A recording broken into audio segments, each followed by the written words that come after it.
Break બાદ commodity બજારમાં આપનું ફરી એક વખત સ્વાગત છે અને હવે આપણે એગ્રી કોમોડિટીઝની ચર્ચા કરીશું. આ માટે આપણી સાથે ટ્રેડ પુલ સિક્યોરિટીઝના ભાવિક પટેલ જોડાઈ ગયા છે. ભાવિકજી, આપનું સ્વાગત છે. Good evening. અને આજે આપણે જોઈએ મસાલા પેકની રંગત વધતી દેખાય છે. ખાસ કરીને ધાણામાં અપર સર્કિટ સાથેનું કામકાજ આપણે જોયું છે. 15,400ના ઉપર આજે આપણે ધાણામાં કામકાજ જોયું. ટર્મરિકમાં પણ 3%ની ઉપરની મજબૂતી, તો જીરા પણ 2% આસપાસ મજબૂત. તો મસાલા પેકમાં જે ખરીદારી આવી છે, કયા રીઝન્સ અને આગળ આપ કઈ રીતે જોઈ રહ્યા છો મસાલાને? મસાલા પેકમાં જે ખરીદારી આવી છે એનું મેઇન આપણે કારણ જોઈએ તો અત્યારનું જે આ વખતેનું જે મોન્સૂન અરાઇવલ છે એ અત્યારના આપણે લેટ દેખી રહ્યા છે. ઇનફેક્ટ ગુજરાતમાં એમાં જોઈએ તો 70% ડેફિસિટ છે, હજી પણ આવ્યું નથી. અને મહારાષ્ટ્ર એમાં પણ જોઈએ તો હમણાં લેટલી આવ્યું છે. એટલે આ વખતે એક્સપેક્ટેડ છે કે એટલીસ્ટ જુલાઈ ઓગસ્ટ સુધીમાં એલ નિનોની ઇફેક્ટ જે છે એ પીક ઉપર રહેશે, એટલે રેનફોલ ઓછો જ રહેવાનો છે. જેના લીધે આપણે જોઈ રહ્યા છે કે સ્પાઇસ કોમ્પ્લેક્સમાં અત્યારના તેજી જોવા મળી છે, કારણ કે વરસાદ ઓછો આવશે તો ઓફકોર્સ સપ્લાય ઓછું આવવાનું છે. એટલે એના લીધે આપણે જોઈ રહ્યા છે કે પ્રાઇસીસ જે છે વધી રહ્યું છે. ઓલરેડી ધાણામાં આપણે જોયું છે કે જે કેરી ઓવર સ્ટોક હતું ગયા વર્ષનું એ તો ઓછું જ હતું, એટલે સપ્લાય તો ટાઈટ હતો જ.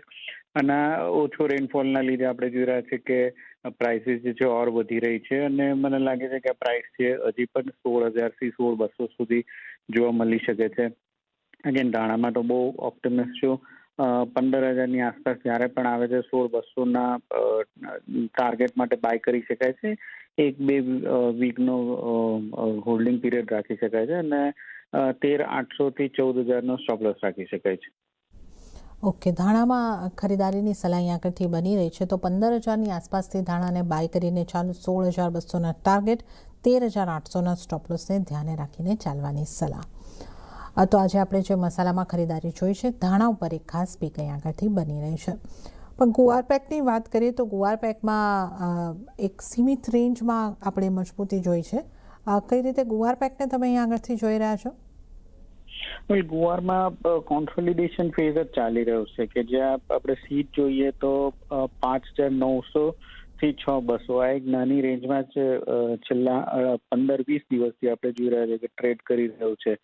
અને ઓવરઓલ લાગી રહ્યું છે કે માર્કેટમાં પણ કોઈ મોટી ચાલ આવ્યો દેખાઈ નથી રહ્યું, કારણ કે જનરલી એનું સોઈંગ જે હોય છે એ લેટ જુલાઈ અર્લી ઓગસ્ટમાં થતું હોય છે. એટલે ત્યાં સુધીમાં તો જો વરસાદ પડી જશે તો મારા ખ્યાલમાં પ્રાઇસમાં થોડું કરેક્શન આવશે. જો નહીં પડે, અમે જનરલી ગુવારની એક જ વરસાદની જરૂર હોય છે, તો પછી મે બી આપણને પ્રાઇસીસ તેજી જોવા મળે છે. એટલે અત્યારના આઈ થિંક મોન્સૂન કેવું પ્રોગ્રેસ થાય છે એના ઉપર ખાસ લોકોની નજર રહેશે. અને આઈ થિંક જો જુલાઈમાં થોડોક રેનફોલ સારો પડશે તો મે બી આમાં પ્રાઇસીસમાં આપણને કરેક્શન જોવા મળશે. અત્યારના તો એકદમ સાઇડવેઝ ચાલી રહ્યું છે.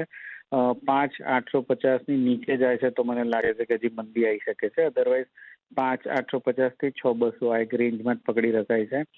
ઓવરઓલ ટ્રેન્ડ સાઇડવેઝ છે, બટ કાલે 5,900ની આસપાસ આવે છે તો 5,970ના ટાર્ગેટથી બાય કરી શકાય છે. સ્ટોપ લોસ 5,850નો. અને સેમ વે ગમની વાત કરીએ તો ગમ પણ આપણે જોઈ રહ્યા છે કે છેલ્લા મિડ મે મહિનાથી 11,000થી 11,800 આ એક નાની રેન્જમાં જ ટ્રેડ કરી રહ્યું છે. એટલે કાલે પણ ઓવરઓલ 11,200ની આસપાસ જો આવે છે તો 11,600ના ટાર્ગેટથી બાય કરી શકાય છે.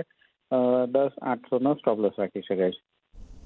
ઓકે, તો ગુવાર ગમમાં ખરીદી કરીને ચાલવાની સલાહ, 11,600નો ટાર્ગેટ અને 10,800નો સ્ટોપ લોસ ધ્યાને રાખીને ચાલો.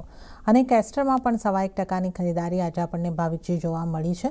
તો કેસ્ટર માટે તમારી સલાહ કઈ રીતે બનશે?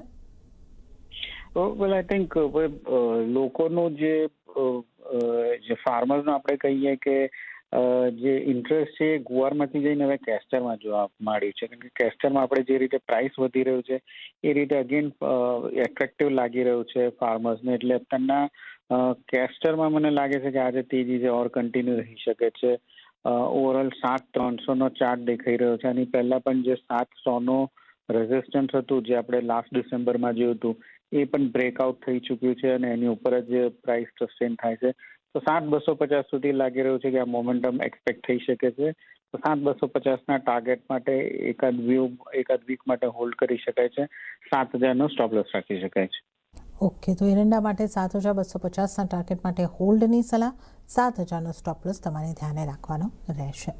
અને ત્યારે જ ભાવિકજી, આપનો આભાર અમારી સાથે જોડાવા બદલ અને એગ્રી કોમોડિટીઝ અંગે સલાહ આપવા બદલ આપનો આભાર. અને આ સાથે જ કોમોડિટી બજારમાં પણ હાલ પૂરતું આટલું જ. હાલ મને આપશો રજા, પણ વધુ અપડેટ અને સમાચારો માટે આપ જોતા રહો CNBC બજાર. નમસ્કાર.